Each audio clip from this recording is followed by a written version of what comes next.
Cerita dibuka dengan memelihatkan tim medis yang sedang menangani jenazah seorang pria misterius yang tidak diketahui siapa namanya. Setelah memastikan beberapa organ tubuhnya masih layak didonorkan, para dokter pun bersiap melakukan pengambilan organ.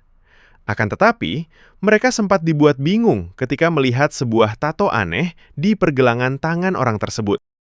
Tak lama, kebingungan itu berubah menjadi ketakutan ketika tubuh si pria perlahan hancur dan lenyap menjadi abu.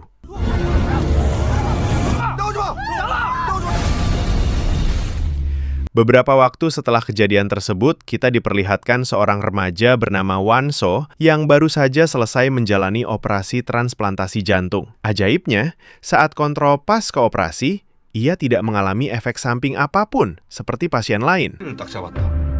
그래서 퇴원해요 말아요.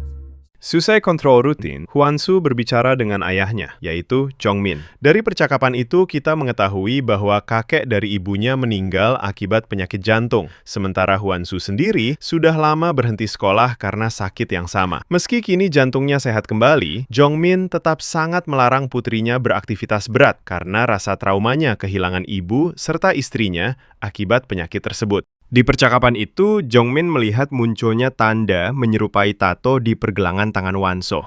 Namun mereka mengira hal itu sebagai efek samping operasi. Meski sebenarnya, tato itu adalah petunjuk awal bahwa jantung donor tersebut bukan milik orang biasa. 아이고. Di sisi lain, Wanso kembali ke dunia taekwondo tempat ayahnya mengajar. Dahulu, Wanso adalah juara turnamen, tetapi karirnya harus berhenti total karena kondisi jantungnya. Kini setelah tubuhnya pulih, ia mencoba beberapa teknik secara sembunyi-sembunyi bersama seorang bocil karena masih dilarang oleh ayahnya. Dan tak disangka, ia menemukan kekuatan fisiknya meningkat drastis. 크게 될 놈이 들어왔습니다.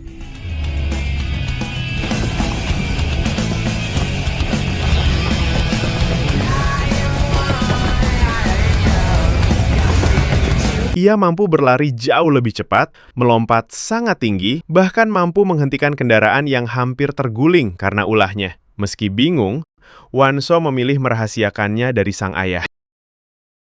Namun aksinya berlari super cepat, terekam kamera, dan videonya viral di YouTube. Video itu menarik perhatian seorang pria bernama Jisung yang kemudian mengikuti Wanso. Sayangnya, langkahnya langsung diketahui oleh Wanso, sehingga ia pun menyerangnya. 어쩐데 이거? Setelah situasi meredah, Jisung menunjukkan bahwa ia tidak bermaksud jahat. Ia juga mengaku mendadak memiliki tato di pergelangan tangan setelah menerima transplantasi paru-paru. Jisung lalu memperlihatkan kekuatannya yang mampu menciptakan angin kencang hanya dengan tiupan. Dari sini mereka menyimpulkan bahwa kekuatan super itu muncul berkat organ transplantasi, tanpa mengetahui bahwa organ tersebut sebenarnya berasal dari orang yang nggak tahu nama siapanya tadi di awal film. Karena organ yang didonorkan lebih seri satu, Wanso dan Jisung pun memutuskan mulai mencari penerima organ lainnya bersama-sama. 공식이야. 어떻게 찾게요? Di tempat lain, seorang pria bernama Kidong ternyata mampu memanipulasi perangkat elektronik hanya dengan menjentikan jarinya. Kekuatannya muncul sejak ia menerima transplantasi kornea. Dan kemampuan ini membuatnya kaya mendadak karena bisa memanipulasi slot dan lotre. Sementara itu, di sebuah kuil mewah, seorang perempuan bernama Chun Hwa merasa ayahnya yang bernama Yong Chun sudah berada di ambang kematian, dan ia bersiap menerima warisan. Namun setelah menerima transplantasi pankreas, kondisi sang ayah bukan hanya pulih, tetapi justru jauh lebih sehat dan bugar dibanding sebelumnya, yang membuatnya nggak senang. Chun Hwa pun berkonsultasi dengan dokter pribadi ayahnya yang bernama Dr. Song. Menurut sang dokter, besar kemungkinan pemilik pankreas itu memiliki tubuh yang sangat unik. Chun Hwa mulai curiga bahwa organ yang diterima ayahnya berasal dari manusia super. Ia belum mengetahui bahwa semua organ itu adalah milik sosok misterius yang tubuhnya menghilang tanpa jejak. Seiring berjalannya waktu, Wanso mulai memahami kekuatannya dan bahkan berhasil menjuarai lomba lari berkat kemampuan barunya.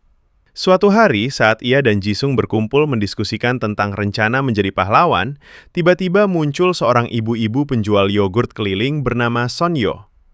Sonyo kemudian bercerita bahwa tubuhnya kini jauh lebih sehat sejak menerima transplantasi ginjal. Ketika Wanso memelihatkan lebih dekat, ia menemukan tato samar di atas bokong Sonyo, menandakan bahwa ia juga menerima organ super. Mereka pun duduk bersama sambil menikmati makanannya. Berbeda dari Wanso dan Jisung yang sudah memahami kemampuan masing-masing, Sonyo belum mengetahui kekuatan super apa yang ia miliki. Ia hanya sadar bahwa kulitnya kini jauh lebih cerah dan sehat dibanding sebelumnya. Tak lama kemudian, Kidong muncul dan langsung memperkenalkan dirinya. Dengan kekuatan mengendalikan perangkat elektronik, Kidong bahkan mampu membaca data pribadi Wanso dan yang lainnya, termasuk status mereka sebagai penerima organ super. Ia juga mengaku dapat melacak posisi mereka melalui tato masing-masing. Setelah itu, keempatnya berdiskusi santai mengenai kemungkinan membentuk tim superhero. Namun, obrolan tersebut tidak berlangsung lama karena Jisung dan Kidong mulai berdebat soal metode terbaik untuk mencari penerima organ lainnya. 아우 왜 들리래요 진짜. Sementara itu, Chunhwa terus mengawasi kondisi Yongchun yang kini sudah kembali bugar. Tak hanya pulih, ternyata ia adalah ketua sebuah ormas yang menganut aliran sesat atau sekte besar yang memiliki banyak pengikut. Selesai memimpin kegiatan mereka, Yongchun berbicara dengan saudaranya, Byung-chun. Rupanya ia masih menyimpan dendam lama karena pernah mendapat perlakuan kasar saat masih sakit. Ternyata, selama sakit, Yeonchun masih bisa mendengar sehingga ia bisa mengetahui segala rencana jahat Byun-chun. Kemarahannya semakin memuncak ketika mengetahui Byun-chun berniat merebut bisnis farmasinya saat ia sakit. Di tengah pertengkaran itu, terjadi sesuatu yang tidak wajar. Saat Yeonchun menjengik leher saudaranya, kulit wajahnya terlihat semakin muda, sedang tubuh Byun-chun justru menua seketika hingga rambutnya memutih. Setelah kejadian itu, Yongchun mencoba menyentuh tanaman. Tanaman tersebut langsung ngelayu dan membusuk hanya dalam beberapa detik. Dari sinilah ia menyadari kekuatan barunya, yaitu kemampuan meremajakan diri dengan cara menyerap energi dari makhluk hidup lain. 5분 전에 각자 위치 Cerita kemudian berpindah kepada Yason, seorang mandor pabrik yang ternyata memiliki ketertarikan dengan Yongchun. 업무 시간도 지키는 게 내가 하는 법입니다. 형님이 구해줄 겁니까? 구원도 못 받고 Suatu hari, salah satu pekerjanya mengalami kecelakaan. Akibat alat kerja yang tidak layak, tanpa diketahui siapapun, Yason menggunakan kekuatannya untuk menyembuhkan luka anak buahnya. Efek sampingnya, justru tubuh Yason menanggung rasa sakit yang sama. Namun, rasa sakit itu dapat ia netralkan hanya dengan meminum air putih. Di tempat lain, Chunhwa berdiskusi dengan Dr. Song mengenai kejadian aneh yang menimpa Byun-chun. Dari penjelasan sang dokter, Chunhwa akhirnya menyimpulkan bahwa ayahnya memiliki kekuatan super hasil transplantasi organ super. Menyadari potensi kekuatan tersebut, Chunhwa mulai mengambil langkah ekstrim. Ia memerintahkan timnya untuk memburu seluruh penerima organ super karena ia ingin merebut organ itu dan mendapatkan kekuatan yang sama. 흥분도 안 했고 제대로 봤어. 그때 얘기한 거 더 있을 거 아니야. Beberapa waktu kemudian, Kidong tertangkap oleh pemilik mesin permainan judi. Rupanya, ia selama ini memakai kekuatannya untuk memenangkan jackpot berkali-kali hingga membuat mesin rusak. Pemilik tempat pun marah besar dan menuntut Kidong mengganti kerugian. Dalam kondisi terdesak itu, Kidong diam-diam memanfaatkan kemampuannya untuk membuat grup WA dan mengirim pesan ke ponsel Wanzo, Jisung, dan Sunyong untuk minta bantuan. Setelah menerima pesan tersebut, ketiganya pun segera bergegas, OTW. Setibanya di lokasi, keduanya langsung canggung, pertama kali menghadapi orang-orang bertubuh kekar. Untungnya, Wanso dengan cerdik sengaja membuat Jisung bersin sekeras mungkin. Dan tanpa disangka, hembusan yang bersin itu menciptakan angin dahsyat yang langsung menghempaskan pemilik kasino dan para anak buahnya. Berkat momen itu, Kidong berhasil bebas dan kabur bersama mereka. Sayangnya, pelarian mereka tidak berjalan mulus.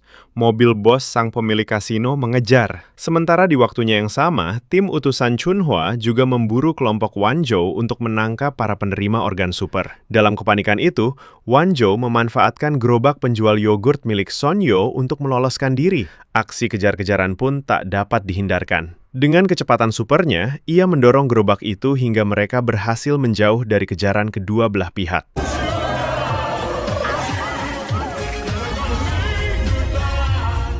Di malam harinya setelah berhasil lolos, ketegangan justru muncul. Ki-dong dan Jisung terlibat pertengkaran hebat hingga membuat Ki-dong membongkar data pribadi masa lalu Jisung sebagai penulis skenario yang pernah menjiplak karya orang lain. Ia juga menyindir kondisi Jisung yang miskin dan hidup dari uang ibunya. Pertengkaran itu memuncak saat Jisung berusaha meniup gerobak yogurt hingga gerobak yogurt itu tidak sengaja menabrak Sonyo. Pada akhirnya, suasana menjadi semakin kacau, dan mereka pun memilih berpisah satu sama lain demi meredakan konflik. Setelah pulang, Won-so menangis di depan Jong-min. Ia merasa kecewa karena baru saja punya teman, tapi malah tukaran. Won-so mengungkapkan bahwa sikap ayahnya yang terlalu protektif membuatnya sulit memiliki teman. Mendengar curahan hatinya, Jong-min pun akhirnya meminta maaf karena telah membuat putrinya merasa kesendirian selama ini. Keesokan harinya, terjadi ledakan besar di pabrik tempat Yoson bekerja. Asap tebal menyelimuti area itu dan beberapa pekerja terjebak. Secara kebetulan, kelompok Won-so yang sudah berdamai dan ingin menata kembali hubungan mereka, datang kembali. Mendengar suara ledakan tersebut, mereka pun segera berlari menuju ke lokasi untuk menolong.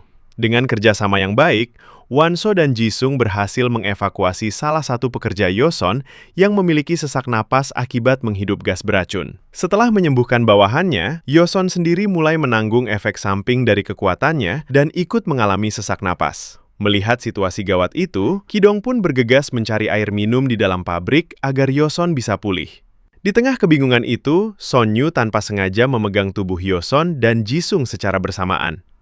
Ajaibnya, ia mampu mengalirkan kekuatan Jisung ke tubuh Yoson. Karena kekuatan Jisung berkaitan dengan oksigen, Yoson akhirnya bisa bernapas kembali. Dan dari sini akhirnya ketahuan bahwa kekuatan Sonyo adalah mentransfer kekuatan sesama penerima donor organ super. Namun setelah itu, Jisung menyadari Ki-dong belum kembali. Ia pun segera mencarinya dan mendapati Ki-dong tersesat di area penuh gas berbahaya. Ki-dong mulai kehilangan kesadaran akibat kekurangan oksigen. Tanpa ragu, Jisung pun memberi napas buatan sehingga kondisi Ki-dong perlahan membaik. Setelah berhasil selamat dari insiden di pabrik, kelompok Won-so berbincang dengan Yason. Dan dari situlah terungkap bahwa Yason adalah penerima transplantasi hati. 우리 이름 하나 시킬래? 영어로 나인. Keesokan harinya, Yason datang ke tempat kerjanya dan tak sengaja masuk dalam satu lift dengan pemimpin perusahaannya yang ternyata adalah Yan Chun. Mereka berkenalan langsung dengan Yason. Dari pertemuan singkat itu, ia secara mengetahui tato di lengannya dan tahu bahwa Yason memang menerima organ dari Super Alpha. Sebaliknya, Yason juga melihat adanya perubahan pada fisik Yeonchun yang tampak semakin mudah. Sejak saat itu, Yeonchun mulai menaruh minat pada kekuatan milik Yason. Dan benar saja, malam harinya, anak buah Junhua berhasil menculik Yason. Ternyata Yeonchun berniat mengambil sebagian organ hati Yason agar ia bisa memperoleh kekuatan yang sama. Seusai perintah Yeonchun, Dr. Song pun dipaksa melakukan operasi.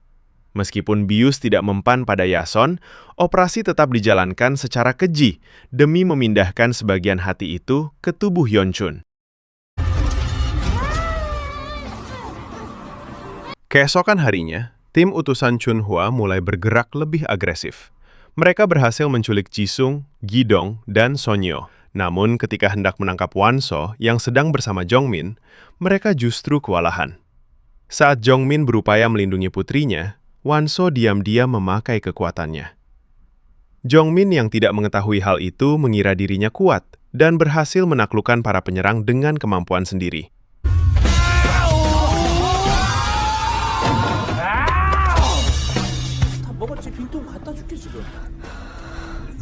Di sisi lain, Jisung, Gi-dong, dan Sonyo dijebloskan ke sebuah sel khusus. Jisung dibius agar tetap bobok, sementara tangan Gi-dong disegel supaya ia tidak dapat menggunakan kekuatannya. Pada waktu yang sama, Chunhua meluapkan kemarahannya kepada Dr. Song karena memilih berpihak kepada Yeonchun. Ambisinya untuk menguasai organ para manusia super pun perlahan kandas. Namun amarah Chunhua berubah menjadi keterkejutan ketika ia melihat penampilan ayahnya yang kini tampak muda sepenuhnya. Perubahan itu ternyata efek langsung dari transplantasi hati Yason. Inilah alasan Dr. Song lebih memilih membantu Yeonchun. Saat Yeonchun sendirian, tiba-tiba ia terseret ke dimensi lain dan diperhadapkan dengan sosok master yang tampaknya adalah super alpha.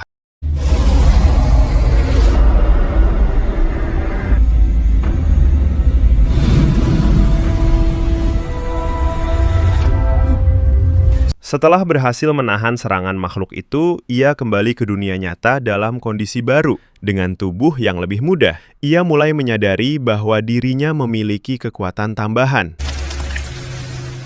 Ketika hendak memeriksa tangan manusia super yang ditangkap Junhwa, beberapa penjaga yang tidak mengenalinya justru menghadang. Namun, tanpa kesulitan, Yeonchun mengajar mereka dengan kekuatan barunya. Setelah itu, ia langsung mengincar kornea Gidong, berharap Dr. Song bisa kembali membantunya melakukan transplantasi. Beruntung, sebelum operasi dimulai, Gidong sempat menjentikan jari kakinya. Dalam sekejap, ia bisa mengirimkan pesan lokasi kepada Wansu, sekaligus membuka sel tempat Jung dan Sonyo dikurung.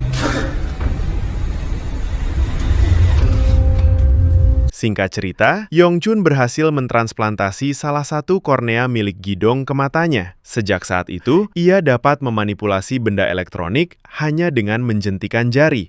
Sementara itu, Gidong dipindahkan ke ruangan yang sama dengan Yason. Di sana, ia tampak terpukul karena kehilangan satu korneanya. Namun, Yason menenangkan dan berjanji akan berusaha memulihkannya jika keadaan sudah memungkinkan.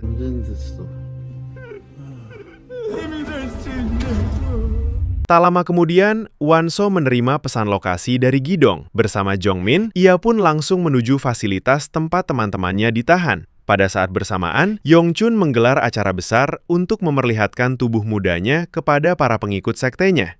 Di sana, ia membuat semua jemaahnya terkejut karena menyembuhkan beberapa penyakit mereka. Ia bahkan bisa mengatasi efek samping kekuatannya hanya dengan meminum air. Para pengikut pun memujiannya sebagai dewa. Namun, itu terhenti saat Yeonchun mendeteksi kehadiran Wanso yang semakin mendekat.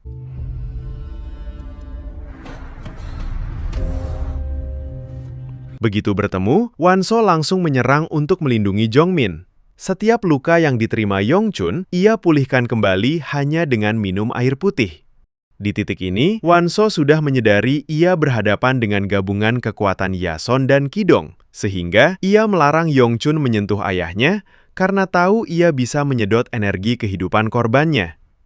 Beberapa detik kemudian, Sonyo dan Jisung berhasil kabur. Muncul. Mereka pun saling melepas kelegaan dan berbicara sendiri, mencueki Yeonchun. Hal itu membuatnya marah dan pertarungan pun tak dapat dihindarkan. Wanso sempat mengevakuasi Jongmin yang menyelonong menyerang Yeonchun.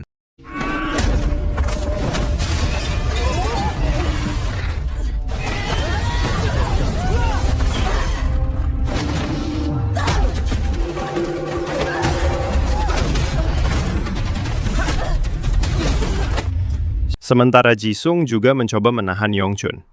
Dalam satu kesempatan, Jisung berhasil melempar Yeonchun dengan hembusan angin yang jauh lebih kuat dari biasanya. Rupanya kekuatan itu meningkat karena Sunyo tanpa sadar bisa memindahkan sebagian kekuatan Wanso ke tubuh Jisung ketika mereka saling berpegangan. Namun setelah pulih, Yeonchun segera menyudutkan Jisung dengan selintikan tepat di jidatnya dan menahan Sunyo. Dari sentuhan itu, ia akhirnya memahami kekuatan Sunyo yang sebenarnya, yaitu kemampuan memindahkan kekuatan super dari satu tubuh ke tubuh lain. Mengetahui hal itu, Yeonchun pun melihat Sunyo sebagai jalan pintas untuk memiliki kekuatan Wanso dan Jisung tanpa perlu mengambil organ mereka. Ia pun memaksa Sunyo menuruti perintahnya dan mengancam akan membunuh teman-temannya jika menolak. Dengan situasi itu, Wanso berhasil menyerang balik saat perhatian Yeonchun teralihkan oleh pelarian Gidong dan Yason. Serangan ini memberi Sunyo celah untuk menolak perintah Yeonchun. Setelah itu, Yeonchun mengungkap ambisinya menjadi dewa abadi dengan mempertahankan tubuh mudanya serta merebut semua kekuatan manusia super yang tersisa. Pertarungan kembali pecah ketika Wanso mulai kewalahan.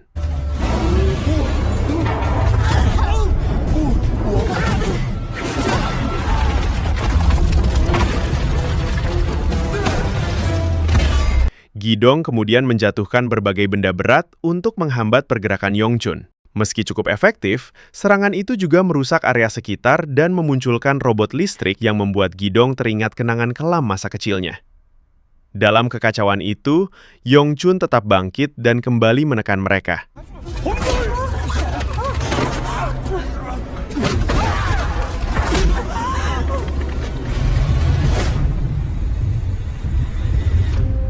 Yongchun pun memerintahkan Sunyo kembali memindahkan kekuatan Wanso dan Jisung ke tubuhnya. Namun, demi membalikan keadaan, Sunyo justru menggunakan triknya sendiri untuk memindahkan sebagian kekuatan Yongchun kepada Wanso. Alhasil, Wanso pun bangkit lebih kuat dan berhasil melanjutkan perlawanan dengan epik hingga menjatuhkan Yongchun.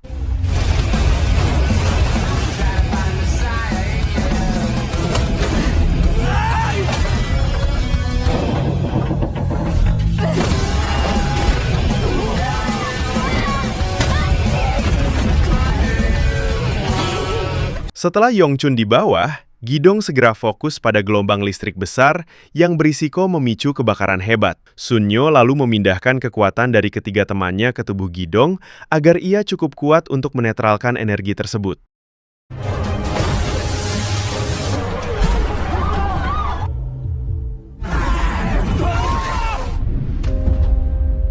Akhirnya, upaya itu berhasil dan setelah keadaan aman, Sunyo bersiap untuk mengembalikan kekuatan masing-masing kepada pemiliknya.